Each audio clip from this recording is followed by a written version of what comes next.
Sir को send कर दूं. We are live, ma'am. Okay. Hope my voice is clear. Yes, Nidhi. So a very good morning to our most respected resource person for today, Professor Ashok Acharya, the coordinators of this refresher course, Dr. Zairunisha and Dr. Madhu Kaushik, my worthy colleagues and the dear participants who have joined us today. I welcome you all to this refresher course on redefining ethics in the era of digitization from theory to practice. And today we have with us Professor Ashok Acharya. So before I invite sir to take over the session, I would take this privilege to introduce him first with the participants. Professor Ashok Acharya is an eminent professor of political science in the Department of Political Science, University of Delhi. He has his PhD from University of Toronto and MPhil and MA from University of Delhi. He has held various positions in different capacities at University of Delhi. His area of specialization includes political theory, contemporary and comparative political thought, Western and Indian, ethics and politics. He has been a fellow at Yale University, USA.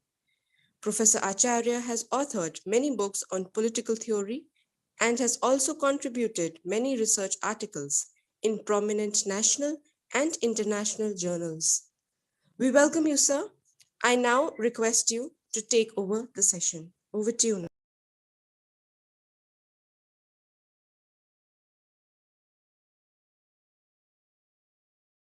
Thank you. May I just ask one question? How long can this go, my lecture?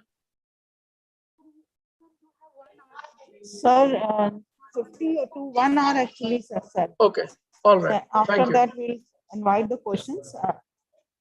Thank you. Thank you. So it's a moment of huge privilege to be associated with Ramanujan College and especially the FDP on digitization and the challenges of digitization in different ways. And I'm also aware of the initiatives that have been undertaken by Ramanujan College by the last several years. And of course, under the dynamic leadership of the principal, Professor Agarwal and Madhu Kaushik ji. Thanks to both of you for inviting me to this. I've been teaching ethics and politics and ethics and governance for the last several years at the University of Delhi, and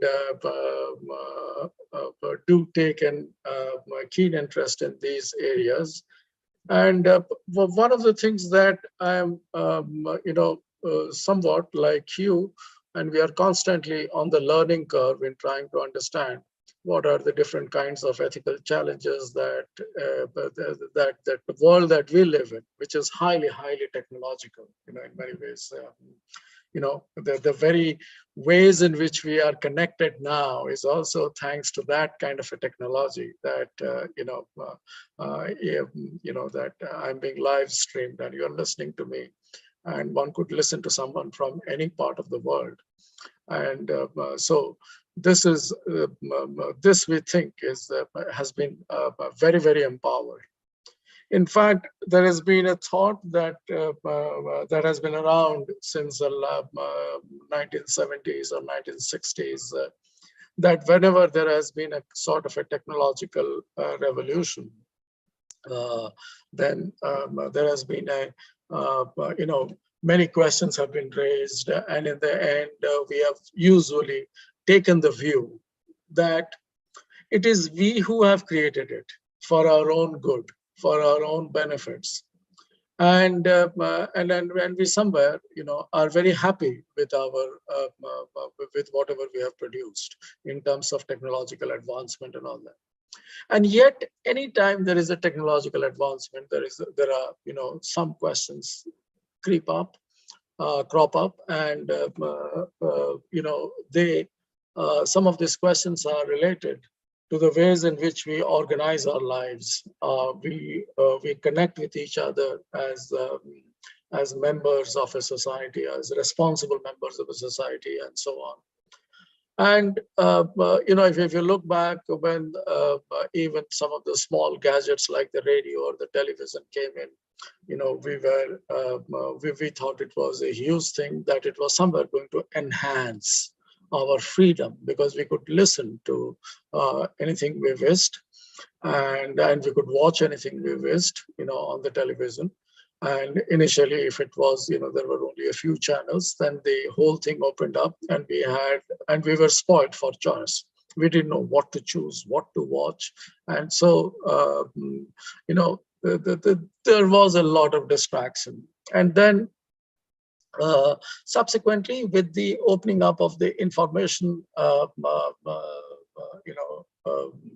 information in a society, where we were fed constantly with so much of data, with so much of information, that at one level we think that we are very empowered, and at another level we think that we are not leading a very fruitful life, in the sense that there are too many things that are claiming our attention at any given point of time. And that we think is, and that we have somewhat dismissed as the bane of existing in an information society. So information society brings with it a certain advantages, and we have usually felt that the advantages somewhere outweigh the disadvantages. So there are more benefits than there are harms that we think that our modern life is characterized by. And for all this while, we had felt that that humans make things, homo faber. So we make things, and we are makers. And then there was a sort of a utilitarian logic to this whole thing, that we only make things that benefit us. And but eventually, around the turn of the 20th century, around the beginning of the 21st century, we also come to terms with something else. And that is, we are no longer making ourselves, or making some of the scientific advances or gadgets and all these things. In many ways, we are being made by them also. So so we are no longer have that exclusive role of making things. We are also being made. In other words, we are also being constructed by technologies in some ways. So whenever you see a child, of all the toys that you give to a child, and this is something that you may have learned from experience. Whenever you give all the toys to a child, but the child will always try to grab your toy, that is your smartphone, and will say, give me that, I want to play with that. So, and right from the childhood itself, many of us didn't grow up with smartphones, but today's child is growing up with a smartphone and knows that, this particular toy holds the key to communicating with people, to reading about what they are communicating, to having, exchanges with the outside world. And then they get lost in it. And then they try to decipher more and more and more. And newer generations are smarter in the sense of how to use these products. And yet at the same time, they are constructed by these gadgets, so their identities, so you speak to teenage children, they just can't separate themselves from a smartphone. So that is there always with them. It's a prized possession. You take away the smartphone, it means you have robbed them of their freedom and so on. So this, this new phenomenon, this digital revolution, or in its new wave, has started, shaping our identity in very crucial ways. Everybody is aware of it. And yet there are some big players around us in the world who use the data that we seek or the data about us. And so we are being watched, we are being used, our queries that go out on Google are used. And then there is a persuasive technology at work that persuades us to choose this, to choose that, to go for this. So on the basis of the data that has been gathered, we are being nudged in this direction or the other direction to say and to go for some choices that will enhance the business prospects of some organizations.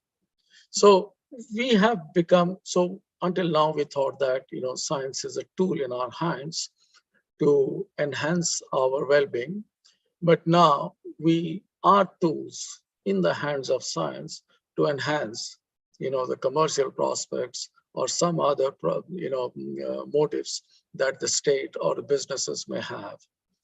So even ironically, even as we think that our freedoms has been expanded, actually it has been constricted in many ways. And it takes a little bit of a serious thought to understand the state that we are in and what we are going through. And it's not very easy to make out, where exactly we are.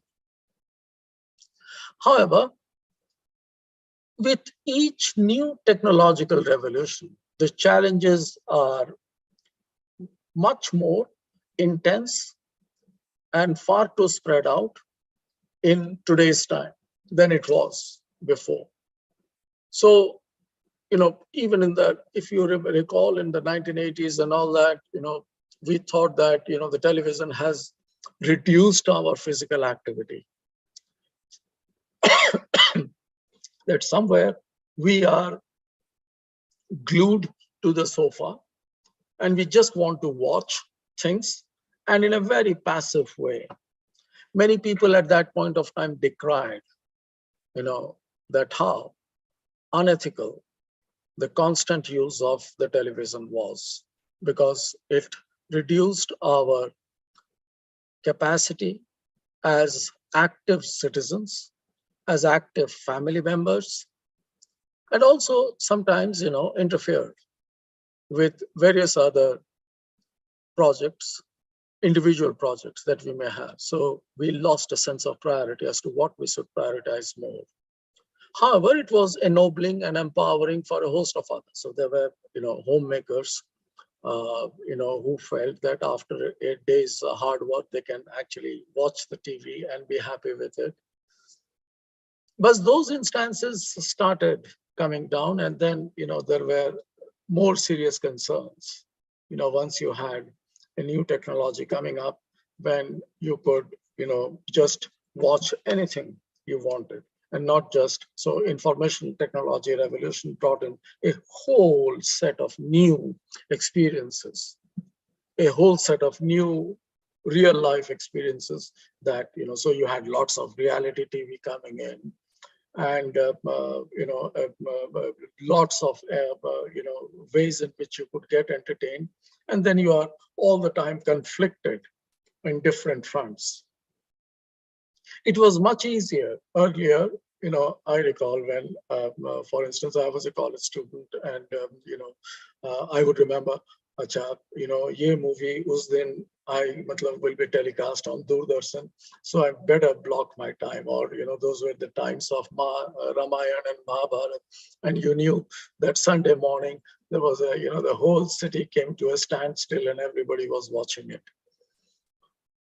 But today we are like, we could go to these things anytime and we could say, okay, let's flip on, Netflix and Disney Hotstar and see what we want to see. And as a result of which, we think that we find we are in the middle of lots of choices. And then there is a kind of a generational shift. I and my generation can at times cannot relate to some of the shows that take place on Netflix. But our children will always say, don't be judgmental, Papa. If I can watch it, why can't you? You are an adult. And I would say, well, there is a, there is a difference in the values. Now, what are they? I said, I can't explain. I just can't explain like this, what are those differences? But there are certain things about violence that I just can't accept. There are certain things about certain sort of, nudity or exhibitionism that I just can't take it, and maybe I will say enough, maybe I don't want to watch this. And so, but these are matters of choices. What I'm trying to stress here is that until a certain point of time, those choices were possible. What I'm trying to say now is that those choices are no longer possible. You thought you had a choice, maybe yes, but that yes is reducing. We actually don't have, we are inundated, flooded by different kinds of pulls and pressures on our time. And as a result of which, it raises a very fundamental ethical question. And I will relate it to, science and technology as well. And what is that fundamental question? That is, for a long time, when you start with Aristotle, or you are talking about different philosophers, political philosophers, or when they are speaking about ethics and how ethics matters in the collective social and political life of any society. And then there can be different approaches within that. And I'm not getting into the approaches now. I'm saying that ethics did matter to social life or to society, because it enabled us with skills of practical reasoning, not theoretical reasoning, but practical reasoning. Given this situation, what do I do? What are my choices? How can I bring about a change in the world around me as an individual? And how should we all together strive for that good life? That's an ethical choice, not just reducible to the individual. And for far too long, whenever in philosophy or in political science or in social sciences, we spoke about agency, right? We thought that agency related to humans in their autonomous reasoning, moral, practical, political, social, and all those things. So different forms of reasoning. We are always engaged in different forms of reasoning as humans. And that is where the possibilities of agency reside.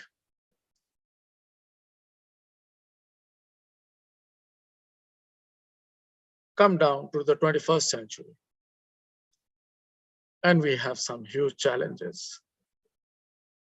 One challenge is, of course, have you heard about this story where Elon Musk, the CEO of Tesla Technologies, he told us that, it's possible to plant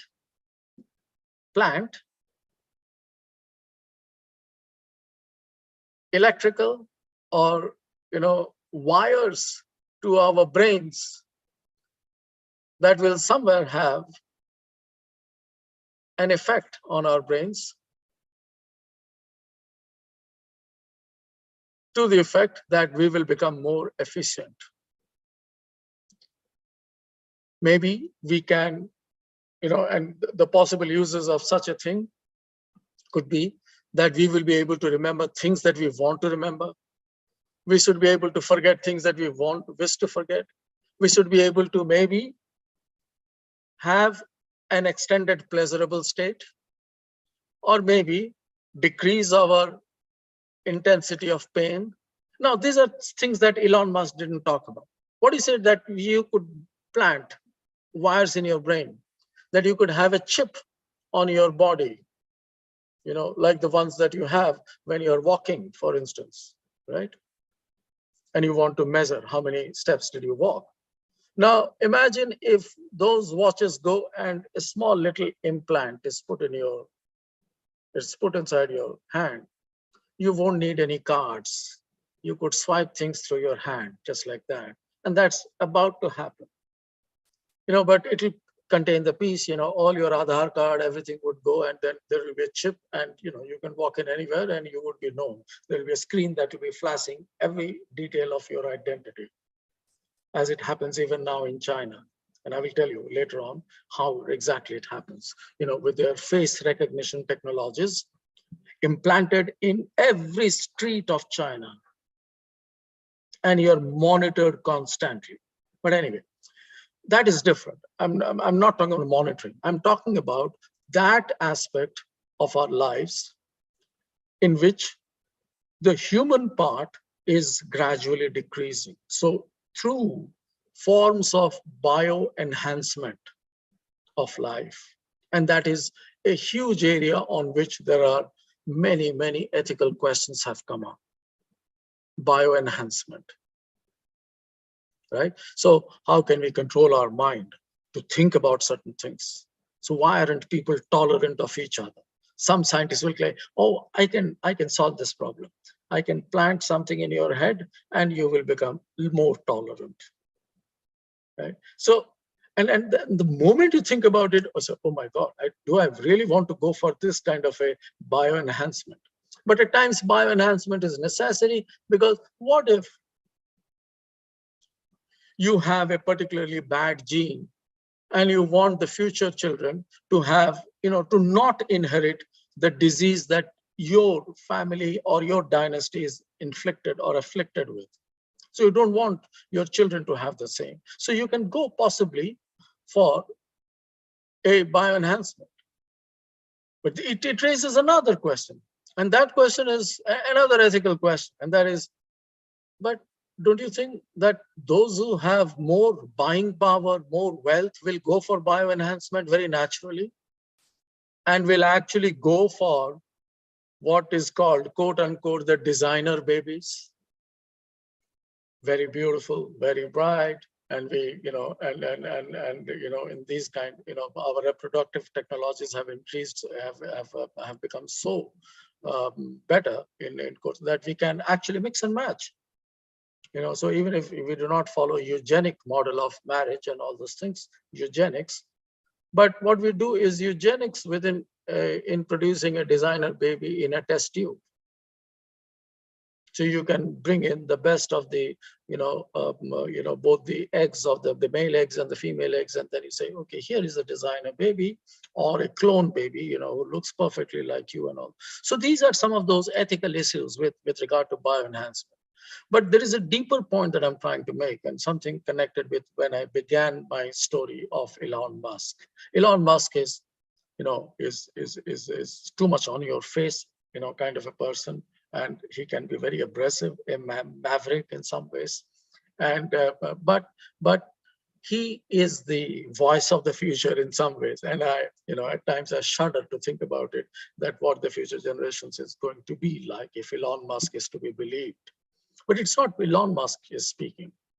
It is the courage of science that is speaking through him, right? So science is speaking, has picked up that courage to speak through him. So if ethics has been understood as this, where the human beings have been at the center, have had the agency of making ethical, decision making, of making ethical decisions at the center of things. The same cannot be said anymore. With bioenhancement, with advances in artificial intelligence, where humans, some of the roles that humans used to play may now transfer themselves to robots, to the bots. And at the same time, the humans do not remain humans anymore, because with our bioenhancement, there is a little bit of machine that will creep into human life. It may sound futuristic, but one of the biggest challenges of coming to terms with the new wave of technology is this, that human beings are being displaced from the center of ethical decision making. And it is happening in two ways. As I said, we are no longer making things. We are now being made by things, culturally. And this is a certain kind of this has a mimetic influence, a mimetic import, that culturally, our choices are determined by the technology we use. Technology is actually shaping our culture. Think about it a little deeply. You will understand what I'm trying to say. There is and when I say that technology is shaping culture, I'm not just talking about the phenomenon of McDonaldization. So you could belong to any culture, you would still prefer McDonald's, KFCs, and all those things. Your choices have changed. It's not that we remain culturally pristine over a period of time. Cultures do change, yes, of course. But the sudden impetus of these kinds of cultural choices that we have now got, induced through a certain kind of a technological prowess that we now enjoy, means quite a lot in terms of what effectively we might mean as human agents. So in one ways, we are being made and shaped by the technology around us, including that little baby who wants that smartphone. And on the other hand,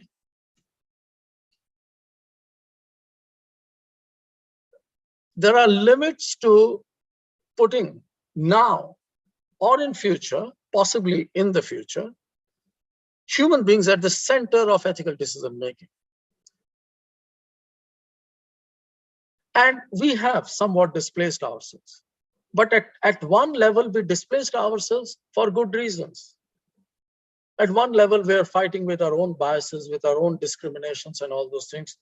We wanted some parity between men and women. We wanted, we wanted to do without all forms of discrimination with regard to caste, religion, and all those things. So there were some internal battles that we were fighting. And in that battle, we were trying to constantly expand the range of what we call as the human agency. Earlier, it was man's agency. Now we are talking about human agency. Earlier, it was the white's agency. Now we are talking about everyone's agency. So in that sense, we have actually expanded the whole idea of human agency. But right when we think that we can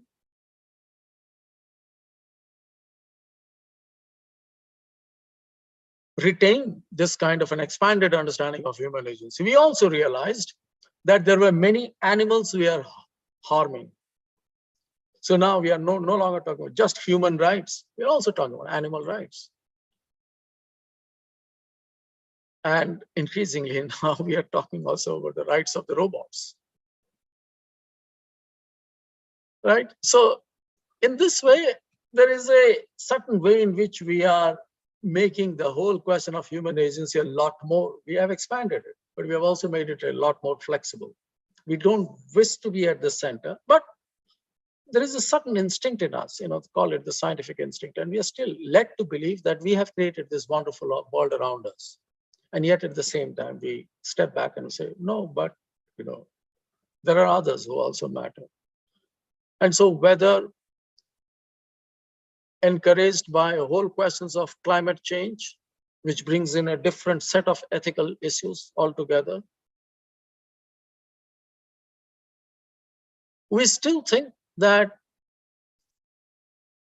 we not only we are any longer at the center of agency, but we have moved somewhere to the side or something like that. And we may not in future take the credit of that human agency, because the nature of our choice making has drastically altered. So most of the time, we can ask ourselves also, on what basis do you make choices? There must be at least 20 or 25 times on any given day we are Googling up things. There must be 20 or 25 occasions on a day when we refuse to take the call of a friend or somebody whom we know, saying how busy we are, but we are actually busy on the smartphone, Googling up, WhatsApping, and all those things, and yet not taking calls. This has an ethical bearing on how we choose to live our lives. And yet, as I said, these are things that are shaping us. They are making our identity. We didn't choose them, we can say, but we have already been made like this. So given, I want to put this as in the background of not allowing ourselves the luxury of a very simplified version of human agency. So the whole question of human agency now stands corrupted by any ethical standards. And so that's where I would leave that at the moment.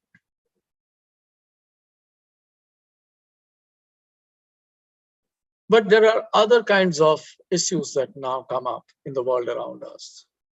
For instance, if you're a doctor, you are supposed to have a set of ethical practices or ethical codes of behavior that you should go by. Teachers are supposed to have a certain kind of an ethics. Journalists are supposed to have a set of ethics. In almost all professions, we speak about an ethical code of procedure. But this is what we call generally, we put them all under the rubric of professional ethics. How do you deal with your own clients, with fellow human beings?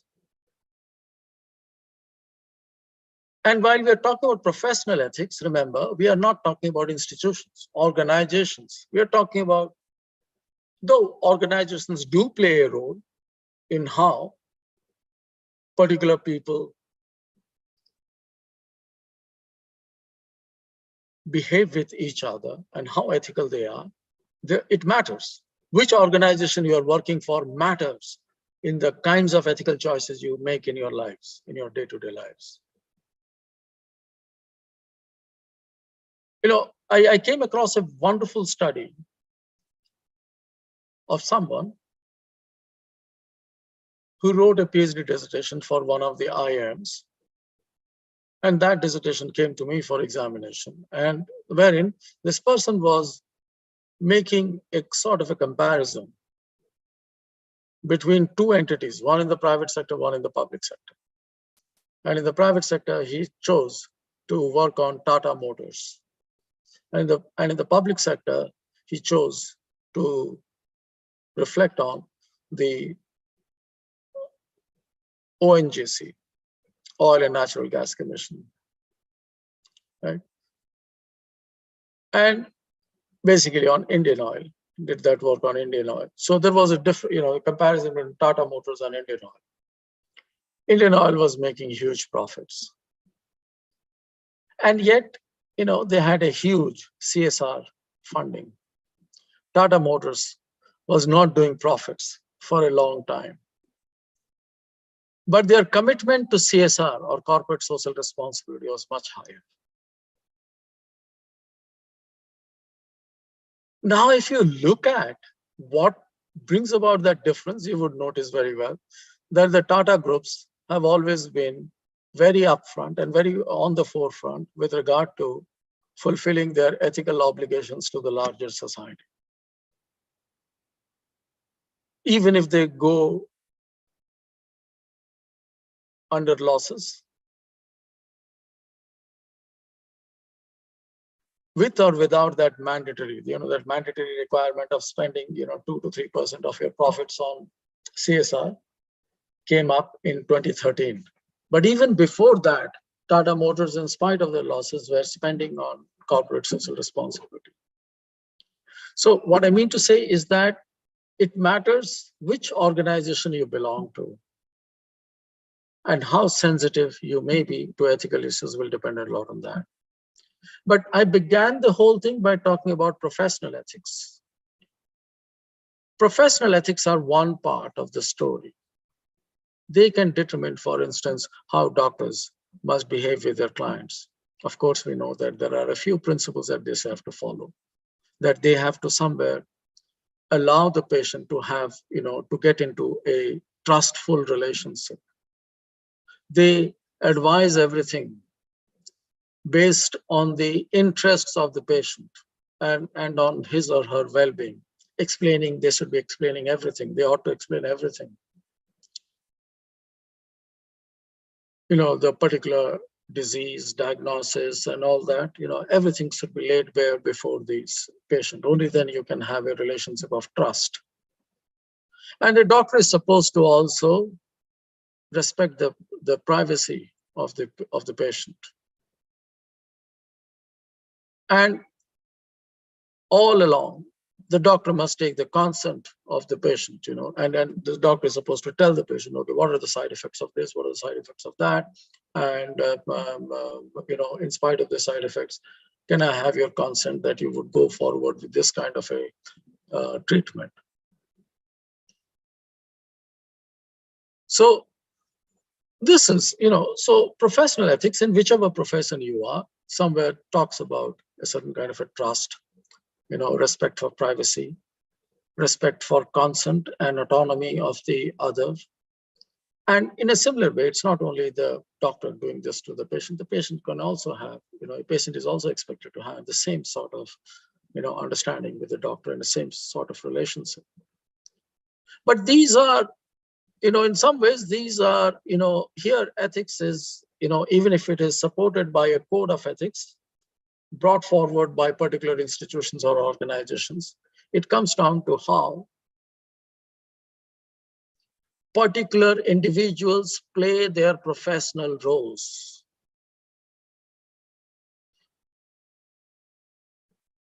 But in the bigger scheme of things, especially when new waves of technology are impinging on our lives or touching our lives, we cannot fall back on the same kind of ethical codes that professional ethics at times have spoken of. We have to understand what that challenge is. So, one challenge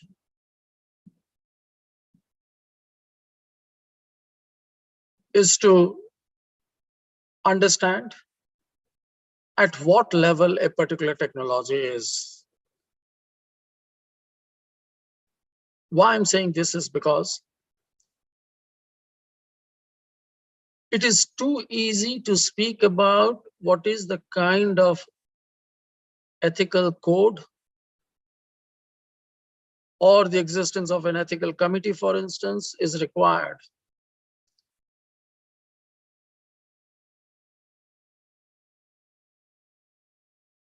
During the advent of a new technological revolution. That is, when should we bring in the ethical codes? Usually people argue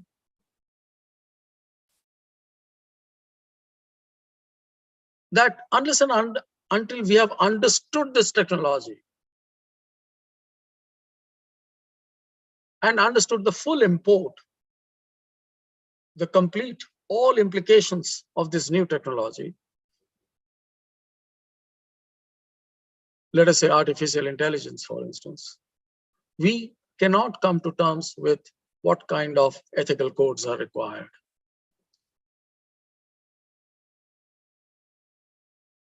But the other view, the opposing view is this, that don't you think it will be too late by the time we get to understand the full import of the technology and damages have already been done? Couldn't we have stopped it a little before? And you say, well, so when you're trying to regulate a particular technology, I'm not talking about just the regulation, though it also involves ethical issues. But when I'm talking about regulation, we are actually talking about a different sphere altogether, governance.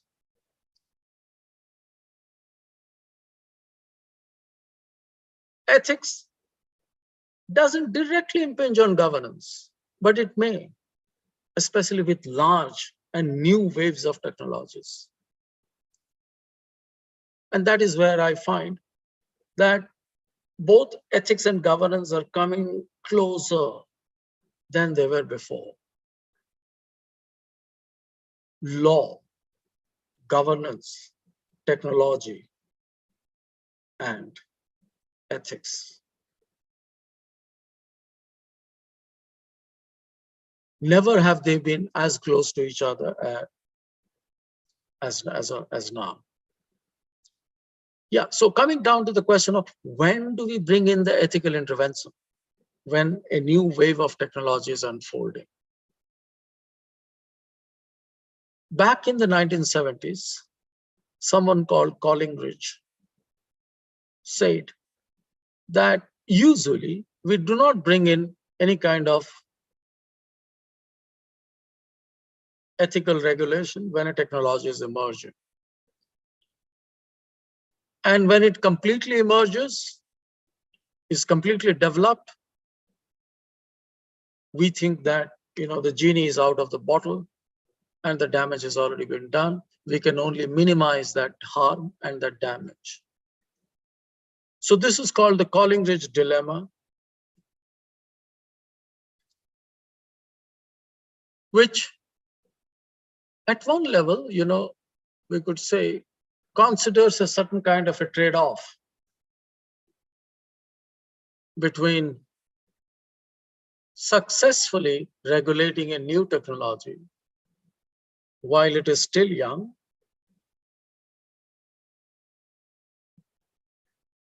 while hiding its unanticipated and undesirable consequences, or waiting to see those consequences while risking regulations being imposed. It is, in some ways, difficult to assess the impact of new technologies until they are extensively developed and also widely used.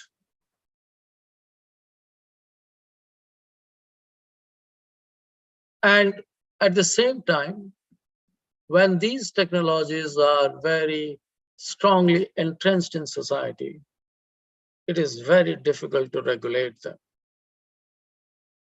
Try regulating your children and their smartphone time before the CBSE exams.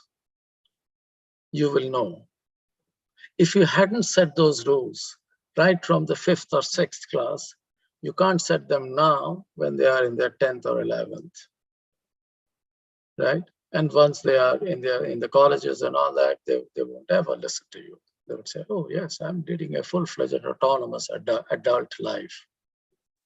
So similar way, what I'm trying to say is that, so the dilemma is, when do you bring in these kinds of ethical regulations? When a new technology is very young, but it is very difficult to anticipate at that point of time what kind of damages it is likely to bring. So you would want to know what the implications of the new technology are.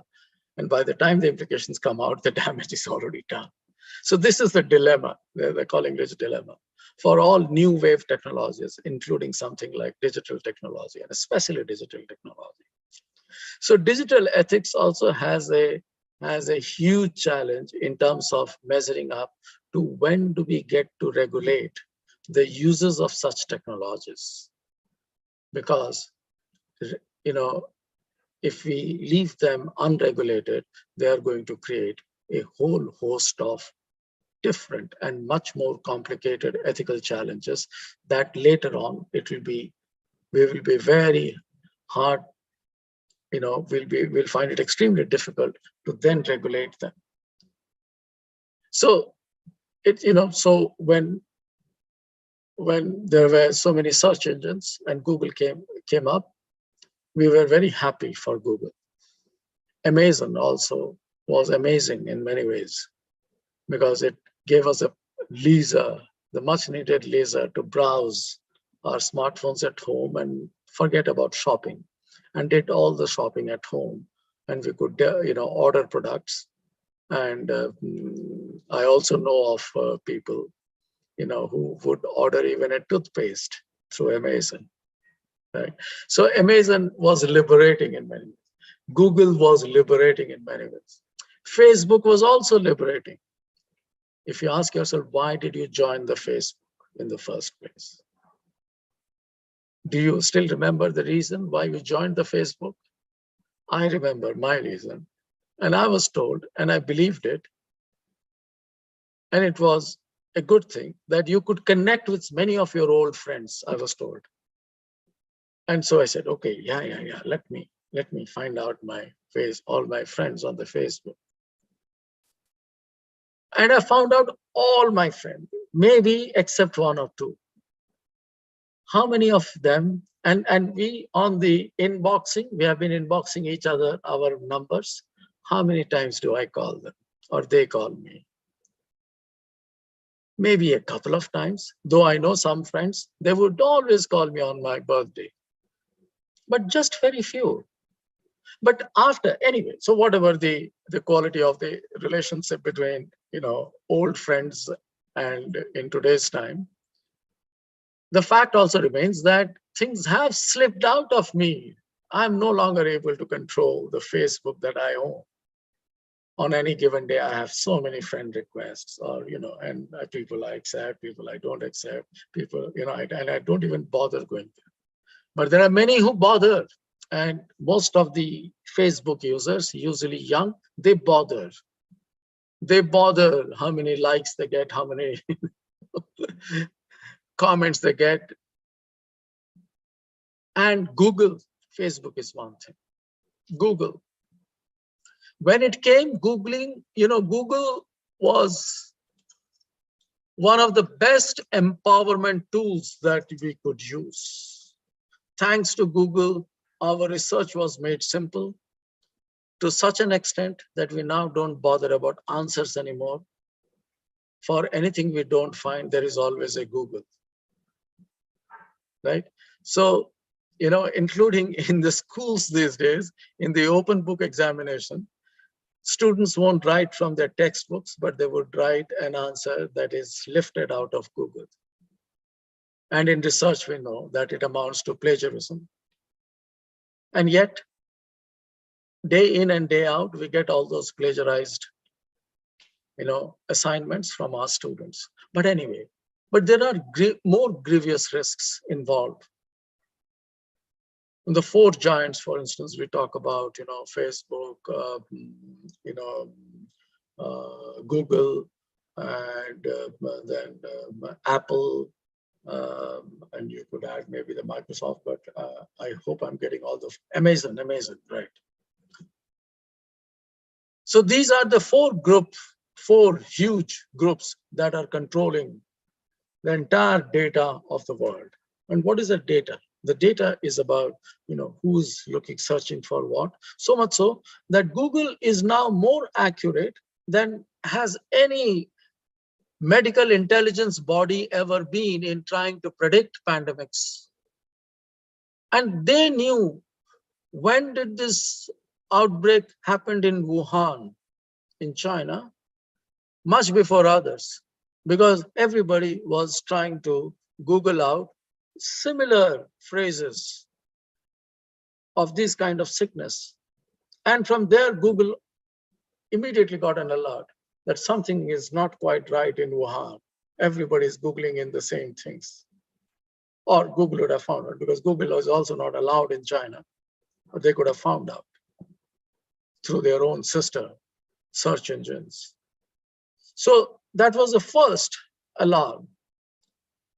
And we might say, oh, that's a good thing. for Google to be able to predict pandemics. But it is not the same thing anymore with us. All the apps that we install in our smartphones usually ask us to, what ask us? We hardly have a choice in that.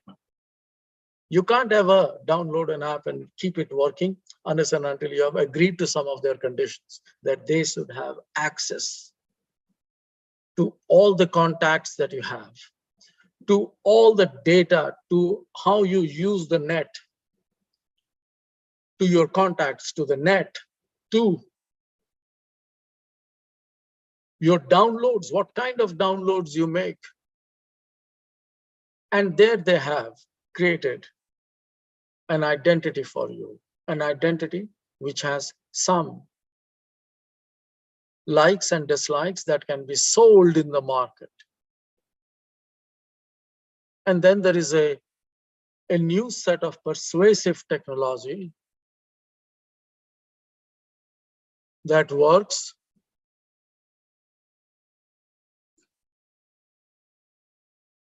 to tell you that you could buy this product from here and there and all those things.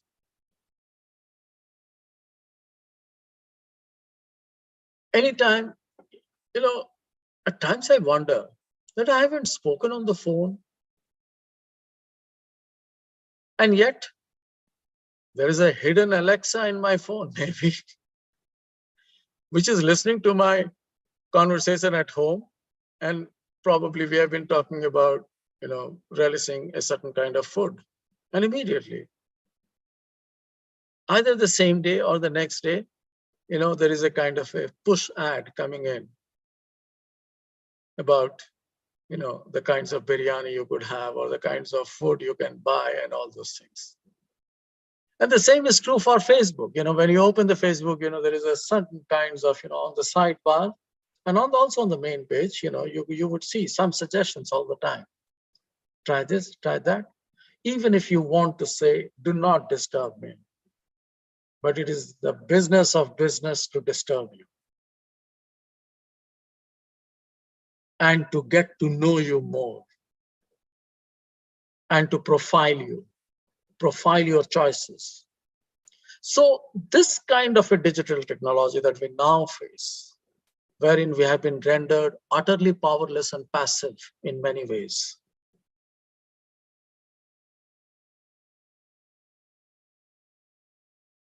These technologies do require a very robust mix of ethical guidelines and strong regulations, both going together. And the choice of regulations is also ethical, by the way. So ethics is not about individual choices anymore. It is about how do we curb some of those institutions that are riding on the crest of this new wave of technologies. And these are big, huge giants, tech giants. These are huge tech giants. You and I do not have the power. They have the power to even throw out Donald Trump. Donald Trump, imagine, was removed from Twitter. Such is their power. Right? So you and I are powerless and passive in this. And yet, we have to make a move towards bringing in the necessary ethical changes. What kind of ethical changes? I spoke to you about the Collingridge dilemma. That is when a technology matures and develops, we find it too late. And at that point of time, we only have a set of policy guidelines. What is happening in our own country, for instance? There have been so many data breaches. So many data breaches in our own country. And even now, whenever you're looking at any kind of a policy making with regard to science and technology, most of the stakeholders in this policy making process are either bureaucrats technocrats, lawyers. But no, you won't have a single ethicist in them. Not a single ethicist. And this is one of the roles that I prepare my students for. I tell them that, I do not know what you can do with your lives with a political science training, but certainly I can help you train yourself as applied ethicist. And there are many, many domains on which you could work. And then they would say, yeah, but sir, who hires an ethicist? I said, well, that time is coming very soon. That time is coming very soon. And so this is one of the problems with our policy making with regard to science and technology. There is not a single ethicist on any of those, even in the ethics committees of universities. Recently, I'm a part of the Institution of Eminence at the University of Delhi. And I came to terms by myself, and I shouldn't be quoted out of context here, but the ethics committees, I found out, even when it came to the Institution of Eminence, were always had to be presided by science researchers. And probably I couldn't have been nudged out of that because I made my presence very powerful in that meeting to the extent that I had to be included. And yet I do not know what my job is. You go to All India Institute of Medical Sciences and Google out the All India Institute of Medical Sciences to look at their ethical committee, their medical ethics committee. They do have a committee. And they have constituted a committee. I do not know what has happened, but I have criticized them enough, including and communicated that to the director of the All India Institute. So one fine day, I find that if you Google that out, you will see one page, a PDF page that you could download. The following are the members of the ethics committee. One page. All India Institute of Medical Sciences, which is supposed to take the lead in medical ethics. And our medical technology is so advanced, and we are a favorite hotspot of medical tourism around the world. And yet we do not have a clear-cut ethical guidelines. So whenever we make laws, let us say, or an ethical oversight committee of the Aadhaar card, for instance, let us imagine where we do that, because this is how we use or misuse, or how our Aadhaar data is used or misused by others. It needs to be regulated. And yet, whenever we do so, we will always find technocrats as part of that ethics committee. This has been the biggest issue in our own country. And always, you would find who makes the policies then? You thought bureaucrats? No. Legislators? No, never. They don't have the time for these things. Bureaucrats? No, they always delegate the task to someone else. There are some smart bureaucrats, no doubt, but the rest, all of them delegate the task. And you would say, delegate to whom? Delegate to whom? To the juniors? No. Amazing, the results, you may find, but this is where the study of politics actually comes in and tells you who is the task finally gone out to, but it is never made official. They usually go to the lawyers to draft these things, to draft the policies. And most of these lawyers are working with big firms that are working hand in glove with the big corporates, giants.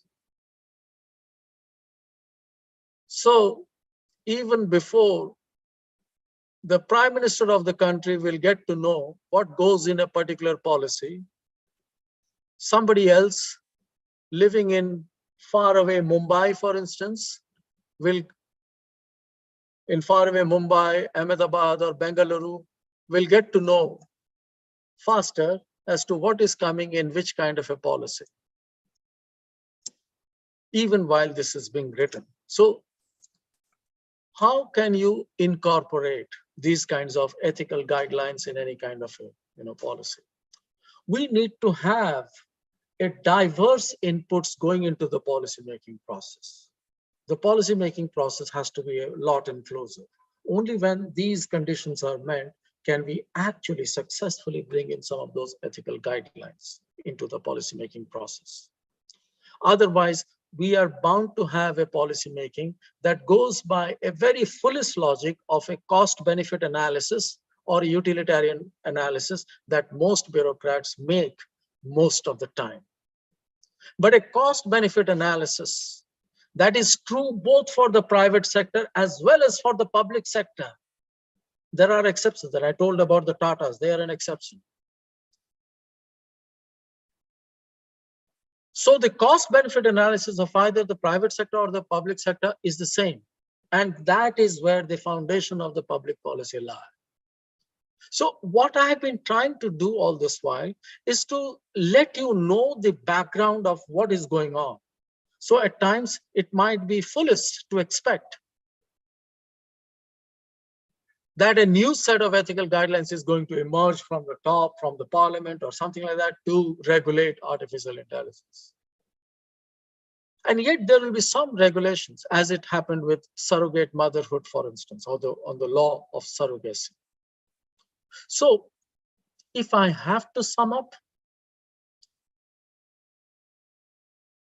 and in order to somewhere keep under check possibilities of corporate wrongdoing, the hacks that happen on our lives on a day-to-day basis, the misuse of data, or should I call it the big data, the misuse of big data around us, we have to basically, and when we are confronted with huge organizations and institutions when it comes to digital technologies,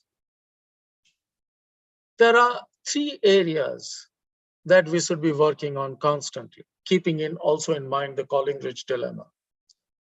The first is, of course, we have to have ethical codes coming in. And ethical codes are not of a permanent nature, because as the technologies develop, they should also keep changing and in tune with the changing technologies. So you cannot have a once and for all one kind of code. I mean, like doctors have one code, for instance, they go back to Hippocrates and Hippocrates' oath that they take. But that oath is very small, it says, I won't harm my patient, I will do everything for the benefit of this patient, for the well-being of the patient or whatever. But what exactly that harm means or the benefit means in today's time, it's very difficult to say.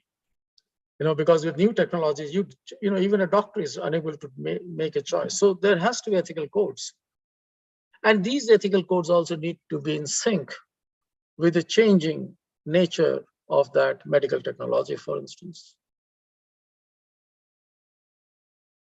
Or the data misuse, for instance, which includes things like algorithmic bias or algorithmic discrimination that is done day in and day out.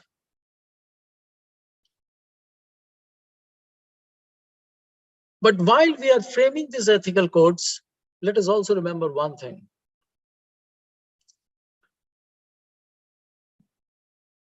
The digital world is already very, very political. Political in the sense that it doesn't have a politics. What I mean by the digital world is already political is that any response to that digital world or to the digital technology is bound up with the politics of our time. We cannot any longer depoliticize any aspect of our contemporary existence. So ethical codes are important. What is also important is that every institution, and especially in a digital world, needs an ethics committee, which should be as diverse and as inclusive as it may be allowed to be. Right? And new people should keep coming into these ethical committees. It must keep on. The ethics committee are the only places where you keep on reviewing the institution at some intervals. So there has to be, as you do internal audit in any organization, so there should be an ethics auditing of all organizations. That's the only way. And, you must have come across news where there have been, whistleblowers from within Facebook or big organizations who have blown the whistle. And at times they have been asked to leave the company. But, and some of them faced an ethical dilemma, whether they should do it or should not do it. And yet whistleblowing has also been defended within a study of ethics as responsible to the larger society. Nothing wrong with that, depending on what your motives have been. If your motive has been to educate the common masses as to what's going on, then it is fine. But if your motive is to take revenge on someone, then, well, we could say, well, that's not a very clean ethical motive, even if it leads to a certain kind of a dissemination of information. But ethics committees are also supposed to do ethical consultation with stakeholders of a particular organization. The third is, ethical codes, ethical committees. And the third is very important in today's time, something that we began discussing with, and that is respecting autonomy of individuals, clients, stakeholders. How do we respect autonomy? In the face of where persuasive technologies are always distracting us, our data is being stolen, they are being sold to others.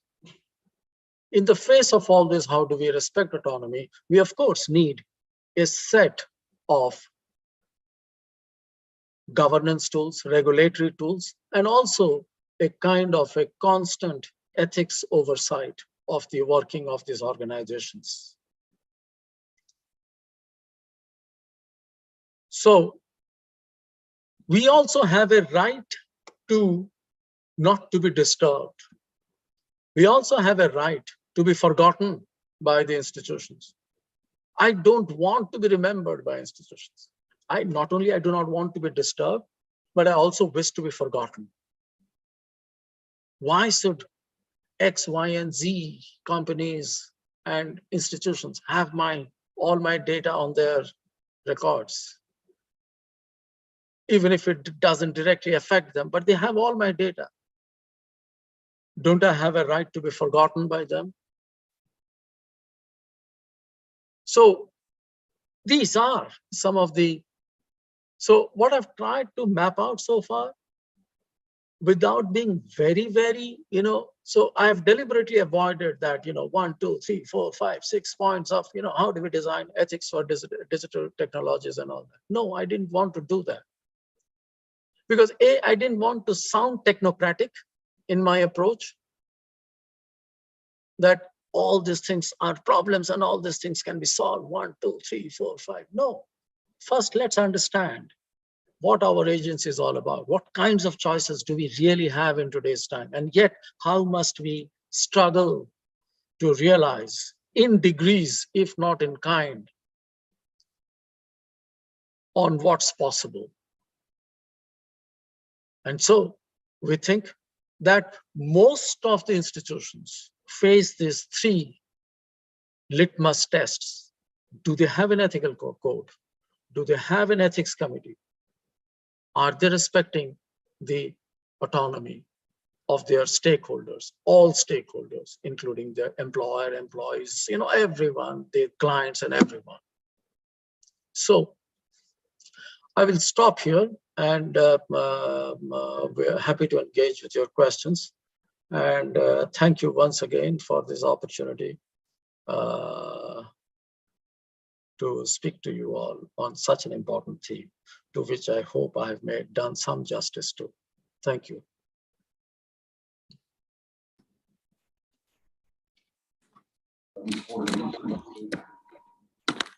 Thank you so much, sir. Your lecture is thought-provoking, but at the same time alarming too. We should realize when we are using the technology and we think that it is our power because it is in our hand, but it is not the reality. I must say that. So before we go at the end of the program, let me take some of the questions our participants have asked. We have Chaudhary sir with us. Hello, Chaudhary sir. How are you? Hello, everybody. I'm here. Yeah. Just give me 2 seconds, sir, so that we can take the question from you too.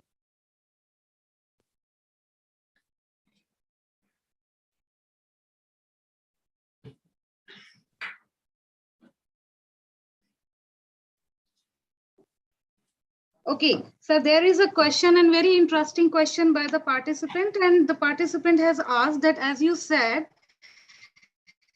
technology shaping culture means the technology has an autonomy to shape our culture. In reality, we have created the technology and we think that technology itself is valueless. We are the one who is giving the value to the technology. So how can it be possible that technology is shaping our culture? Don't you think that Sorry, I missed out the last part. To create the technology. No, sorry, I missed out the last part. So that can you repeat the last part of the question? The question is, sir, that you have made the statement that technology shaping our culture. Right. Now the thing is, the question is, we are the one who has created the technology according to our need, our demands. So technology, we think it is valueless device or valueless helping hand for us. So how it is shaping us? Don't you think that we shape the technology? So this is the first question. Would you like to answer first and then I will take up the other question? Or Yeah. So any other question related to this? Not exactly related to this, but we have a question from the participant. This is about another statement which you have made, that we have a choice but no choice. Our choices are in such a way that they are not actually choice. Can you define more this point that we have choice, no choice? This is another second question. And third question is,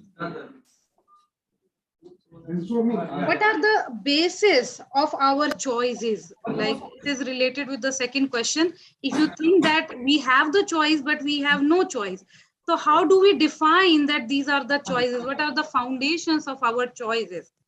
We think that the choices are really coerced by the situation or culture. So these are the 3 questions so far, sir. Please reflect upon it.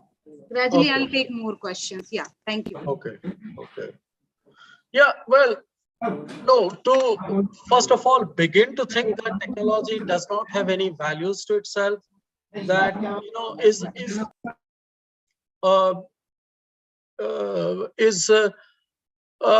is very mistaken, is a mistaken view in my opinion, right? So we have actually given values to technology by choosing certain kinds of technology over others. So in trying to choose certain kinds of technology over others, we have already invested in them a certain kind of a significance, a certain set of values. However, what has happened, so there was this, a certain kind of a master-slave dialectic working between us and the machines and our, technology and all that. We always felt that science is a blessing for humankind and so on. And if you recall, we may have written essays on this when we were in our school and all that. Is science a blessing or a curse and all those things? So we say that, okay, as long as we are able to tame, to domesticate science, to make it work towards our purposes, then we thought. Until there was this explosion in Hiroshima and Nagasaki. That changed. That was the first time our thinking changed about the possibility that technology can be value-free. For the first time, we were shaken And we knew, of course, warfare had introduced us to a changing dynamic of technology that was being used by humans against humans. And the use of the atom bomb changed the definition of technology per se. And then we still felt for several decades that there is a certain kind of technology that needs to be promoted and some others that do not need to be promoted. And as if we had that autonomy to choose. But in what I've been trying to say is that in course of time, the ways in which we even think independently, they're no longer independent thoughts. Do we still have that autonomy to think independently? That I choose this technology over others. I'm already, as I'm born into a culture, I'm born into a culture of technology, which has shaped my choices in some ways. So if from the very beginning as a baby and as a toddler, I'm playing with smartphones, this and that, so as a kid, let me give you an example. As a kid, I always used to wonder, what does hello mean? So whenever he picked up the phone, you said hello. And I said, what does hello mean? And I used to think, what does hello mean? It took me a while to understand, oh, well, this is an English phrase.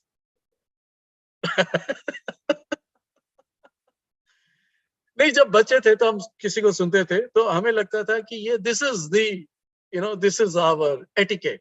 Phone उठाओ तो बोलो hello, and then लोग तरह तरह के hello बोलते थे, hello, all kinds of hellos. And we were always looking for the right kind of hello that we should be speaking.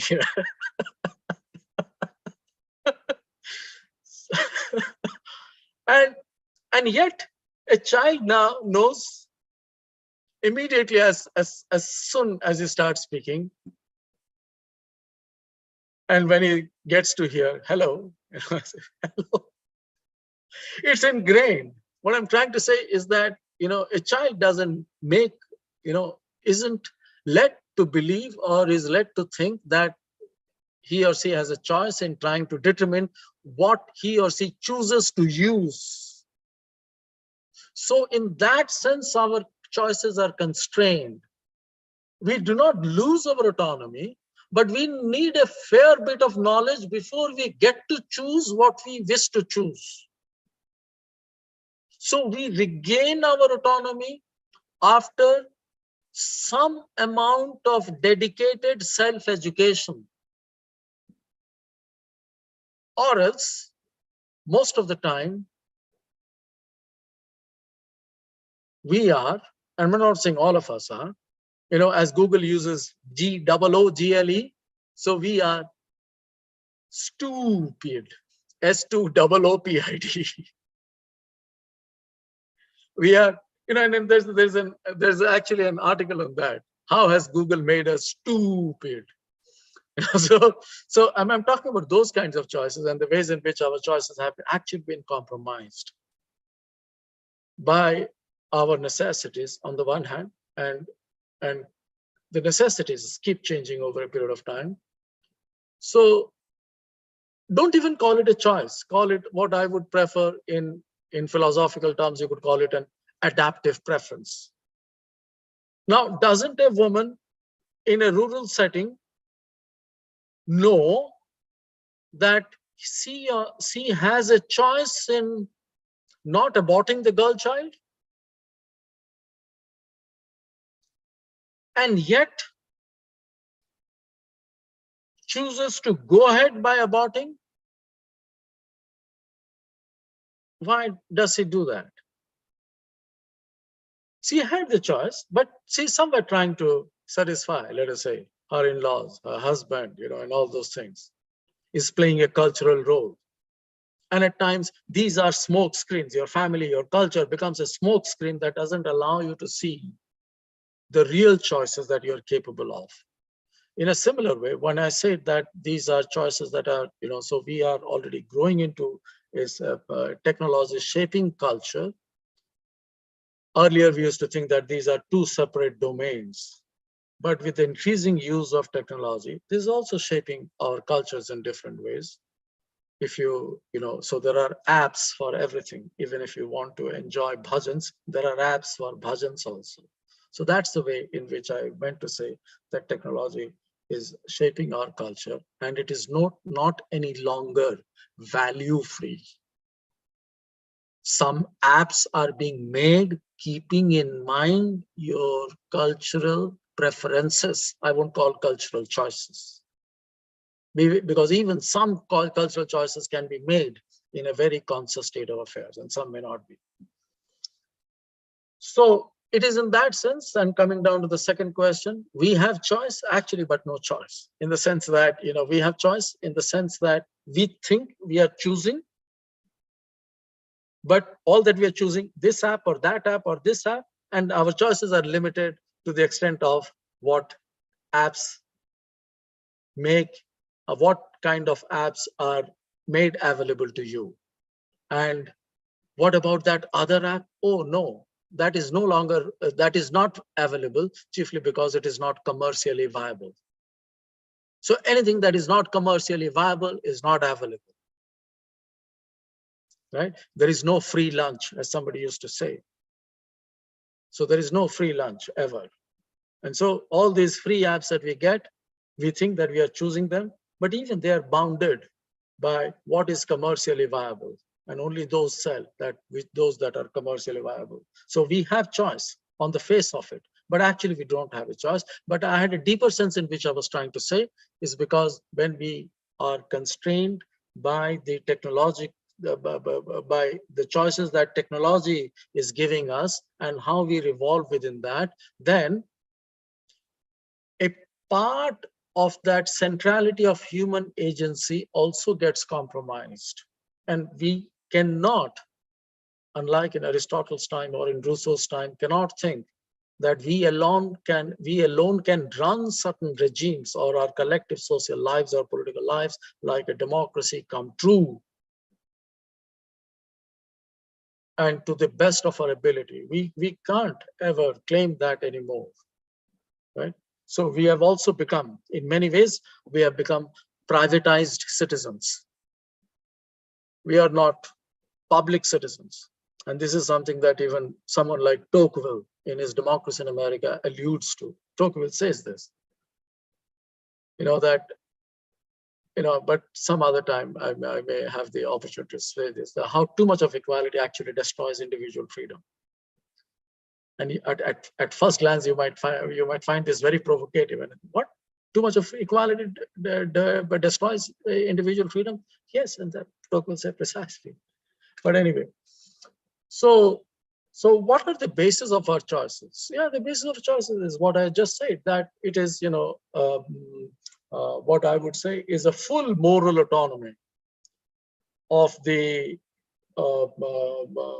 which we have to make choices wherein we understand every bit of that implication of the choice. But before that, let me tell you one more thing. And that is, any kind of decision making, we all know, whether it is at the individual level, whether we call it moral decision making, ethical decision making, or political decision making, or whatever, we need to have full information of the world around us. Do we actually have full information of the world around us?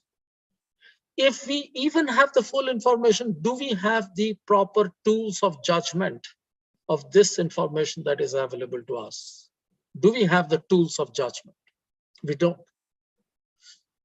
And this is as much true for us as it is for the leaders. So modern democracies have taught us it is stupid to expect too much from the leaders, because they also do not know. They are at times even more ignorant than we are. So why should we expect so much? Then what are we doing in a modern democracy? A modern democracy, are we saying that we are all collectively doomed to fail together? Well, yes and no. I'm like, it depends on what kind of information you have, what kind of value judgments you make out of that technical information is crucial. So on Google, you get lots of information, but information doesn't make you get educated. You have to have a thinking mind. You have to have a reasoning mind, a capacity for reasoning and a capacity for judgment. It's only then that you make the proper ethical choices in our lives. Some of us do it. Many of us who are now getting more and more educated, or rather literate, and graduating towards becoming educated in course of time, also realize this. So these are what I would call the basis of not just choices, but meaningful choices. We should be talking about meaningful choices, not just choices in life, because just choices mean nothing. I should know, what do I want to do? Many children, many of you would have made a choice whether you wanted to do social sciences, or humanities, or whatever. And I, for instance, remember that I made that choice in the full information. I locked myself up in a room for 24 hours, and then I came out and said, I want to do social sciences. And I was very clear in my choice. But in that one day, I read a lot, but I didn't discuss anything with anyone. I felt that, everybody's trying to somewhere pressurize me, persuade me this or that way. Say, सुन लो, ये बात सुन लो, वो बात, मतलब किसी की नहीं सुनना है, मुझे अपना पढ़ना है, जानना है, और एक choice करना है. So we also need to have access to information, ability to judge that information that we get, and ability to reason, and then to make that final choice with full moral implications of the consequences of that choice.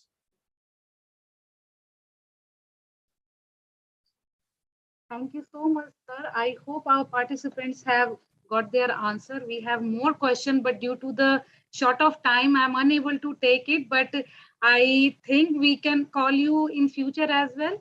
And I'll be delighted to get part of any ethics again, curriculum at anywhere. And I've already, promised your principal, Professor Agarwal, that you can fall back on me for any kind of support to the ethics program that you have in your college in any manner possible.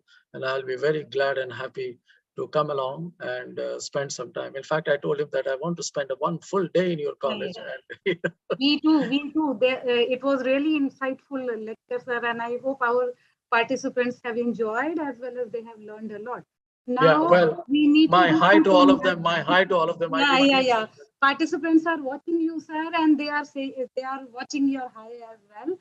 So now we need to do some formality formality of vote of thanks. So I would call upon Chaudhary sir to deliver a vote of thanks. Chaudhary sir, over to you. Sir, please unmute yourself. Chaudhary sir. Am I audible? Yeah, you are audible. Okay, thank you, Nisha. Thank you very much. I'm so happy to be here. It's always a pleasure listening to Professor Acharya. Yeah. And today's talk about this digital ethics is quite interesting, quite amazing. And I think he has gone to the intricate parts of digital ethics and identified the challenges. And he's crystal clear in his formulation of all these like this bio enhancement or role of technology in making the choices of the people. He talked about professional ethics also, and but he admits that human being is the center of all the ethics or ethical decisions. And insofar as he said that ethics, governance, and technology, they have come very closer, but still the question of ethics is intact, and the ethical regulations are much more needed for that. And it is the biggest concern, and I think it is close observation of human behavior, actions and reactions to technology that he came out with a wonderful, lecture today. Is very, very thought-provoking. I think in the days to come, we'll listen more from him. So, sir, thank you to be with us. And the day since Professor Agrawal met with you, and he came and there's a lot of praise for you. There is such a wonderful person, such a wonderful, his formulations, other ideas are very good. You must get him and listen to him. So now it is a reality that you came, and we are very much delighted to know that you want to spend more and more time with us. So, sir, this is a online, lecture, but very soon we will invite you for a offline lecture, and after both we will make it a blending sort of thing. So, thank you, sir. Thank you very much for being with us. And we have a lot of work, sir, in Ramanujan College. Like I tell you, Madhu was busy with the cultural program, but it was a wonderful program yesterday. We had Sir. friends from Uzbekistan, and they performed very well. And Madhuji also very good organizer. So Nisha is also not, doing this ethics part. She's also busy in so many other things. So thanks to Ramanujan College, our leadership of SP Agarwal, that he used to get in touch with the right kind of people. And this is our, fait accompli, that we get associated with the right kind of people. So you are, sir. Thank you very much. Over to Nisha.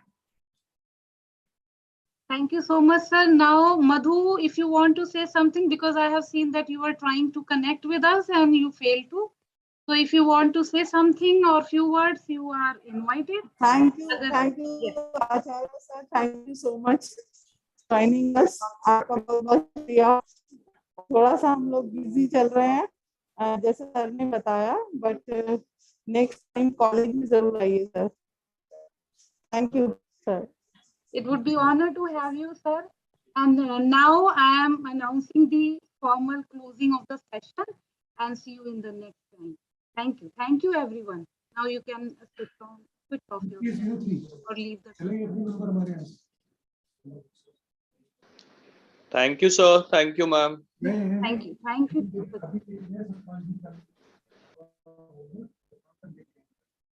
Ravi sir, इसको live Ravi, just a minute. हाँ. Okay, ma'am.